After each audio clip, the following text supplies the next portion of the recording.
Minus लगाना, नीचे वाले में I2 बाहर निकली है तो I2 अंदर जाएगी, यहाँ पे प्लस और यहाँ पे माइनस लगाना।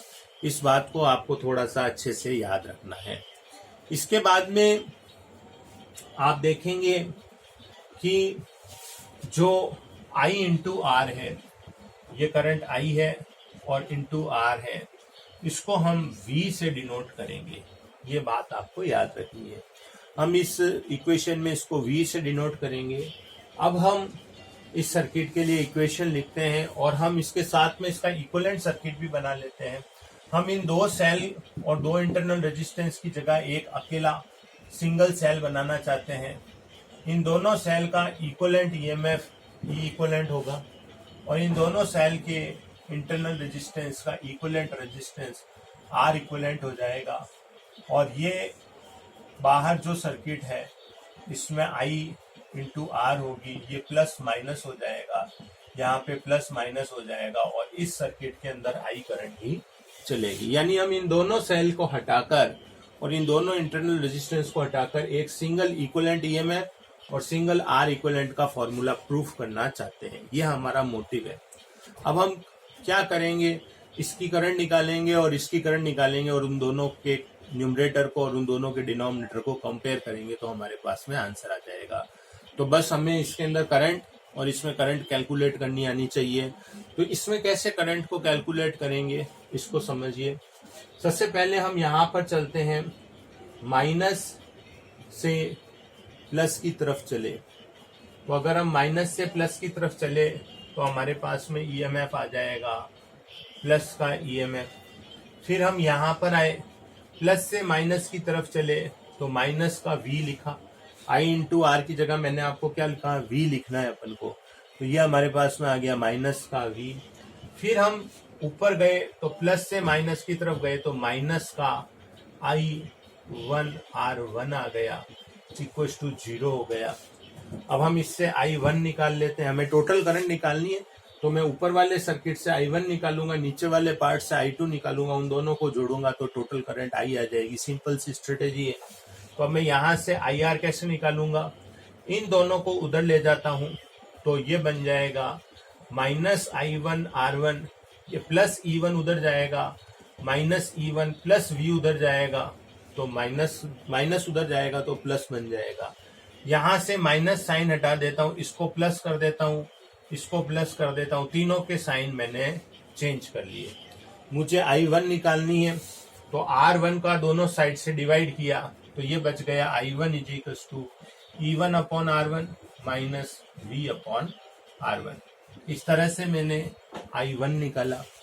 इसी तरह से अगर मैं I2 निकालूंगा तो ये और ये दोनों सर्किट तो आइडेंटिकल ही है। तो I2 की वैल्यू जो होगी मैं डायरेक्टली लिख देता हूँ, E2 बाई R2 हो जाएगी माइनस V बाई R2। जहां 1 है वहां पे आप 2 लिख दो, आपका आंसर आ जाएगा। अब मुझे क्या करना है, I निकालनी है, टोटल करंट निकालनी है ना। तो टोटल करंट जो है इन दोनों का सम हो जाएगी। तो टोटल करंट इन दोनों का सम होगी तो इन दोनों की सम कर देता हूँ। तो टोटल करंट मैं लिख देता हूँ E1 upon R1 plus E2 upon R2 minus V by R1 minus V by R2। ये मेरे पास में टोटल करंट आएगी। यहाँ पर ये मैंने टोटल करंट निकाल ली। ठीक है, अब मैं टोटल करंट इसमें निकालूंगा। तो अभी हमने जस्ट इससे पहले देखा था कि टोटल करंट हम कैसे निकालते हैं। टोटल करंट हमारी क्या होती है, टोटल इक्विवेलेंट ईएमएफ ई equivalent upon total resistance R plus R equivalent, ये हमारी इसकी टोटल करंट हो जाएगी। ठीक है, तो इससे तो ये देखो कंपैरिजन हो नहीं रहा है। तो हम इसके टोटल करंट को निकालने के लिए सेम यही वाला मेथड अपनाएंगे।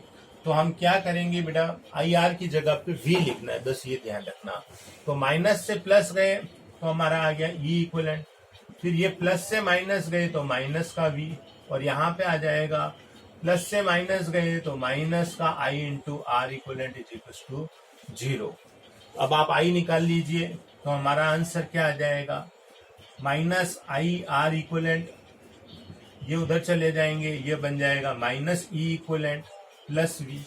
दोनों साइड साइन चेंज कर रहा हूं मैं, माइनस को प्लस बना रहा हूं, माइनस को प्लस बना रहा हूं, प्लस की जगह माइनस बना रहा हूं। ऐसा किस लिए कर रहा हूं, मुझे I निकालना है।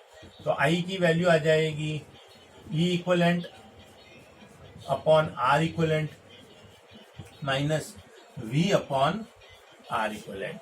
ठीक है, अब हम इन दोनों को कंपेयर कर लेते हैं। कंपेयर करना कोई बड़ी बात नहीं है, आप 10th क्लास की मैथमेटिक्स में दो इक्वेशन को कंपेयर करना अच्छे से समझ जानते हो। इन दोनों में से आप क्या करो, कंपेयर करने के लिए माइनस वी को कॉमन ले लो। माइनस वी को कॉमन लिया तो माइनस वी को कॉमन लिया तो ये बन गया 1/r1 प्लस 1/r2। देखो अब आपका कंपेरिजन इधर इजीली हो जाएगा। यहाँ पे भी माइनस वी, यहाँ पे भी माइनस वी, इधर क्या बच रहा है 1/r इक्वलेंट, इधर माइनस वी के आगे क्या आ रहा है 1/r1 प्लस 1/r2। ये आपके पास में 1/r इक्वलेंट आ गया।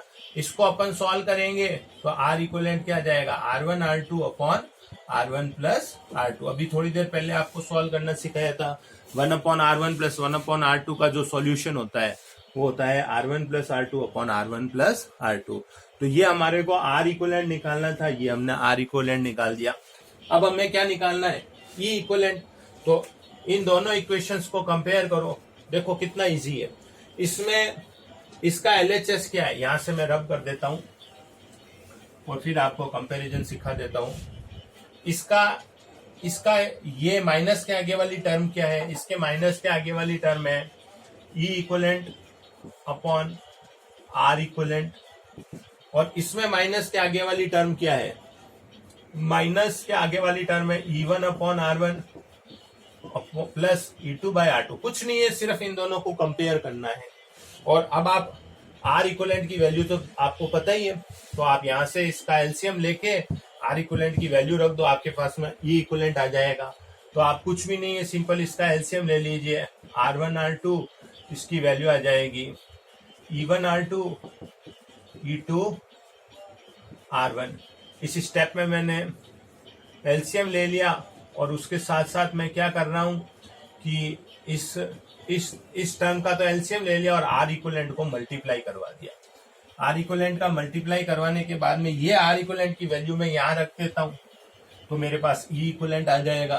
तो मेरे पास में E इक्वलेंट क्या आ जाएगा, देखिए बिल्कुल सिंपल है, ये हमारा आ जाएगा E इक्वलेंट आ जाएगा E1 R2 E2 R1 E2 R1 upon R1 R2, और R इक्वलेंट की वैल्यू क्या है R1 R2 upon R1 plus R2।